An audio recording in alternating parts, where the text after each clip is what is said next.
আসসালামু আলাইকুম প্রিয় শিক্ষার্থীবৃন্দু, হাজির হয়ে গেলাম দি স্মোকিং প্যারাগ্রাফটি নিয়ে। খুবই সহজে লিখে দিয়েছি, তোমরা সম্পূর্ণ ভিডিওটি মনোযোগ সহকারে দেখলে বুঝতে পারবে। Every knows that smoking is bad for health. সকলেই জানি যে ধূমপান স্বাস্থ্যের জন্য ক্ষতিকর।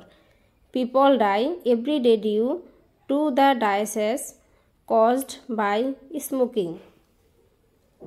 ধূমপানের ফলে সৃষ্ট রোগে প্রতিদিন মানুষ মারা যায়। Cancer, TB and many other fatal diseases lead. ক্যান্সার, টিবি এবং আরও অনেক মারাত্মক রোগ হয়। A person, a smoker to a life of suffering.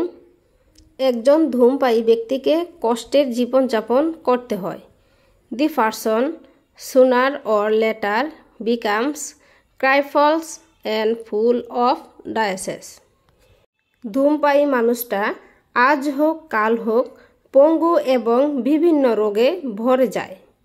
One spends a lots of money on buying cigarettes and bidis and harms himself for life. Cigarette আর বিড়ি কিনে প্রচুর টাকা খরচ করে এবং নিজের জীবনের ক্ষতি করে। Not only it harms the person who smokers but it also harms all 24 hours off day. এটি শুধু ধূমপায়ীকে নয়, বরং প্রতিদিন প্রত্যেককে ক্ষতি করে চলছে। The nears are equally at risk and are usually the victims of smoking.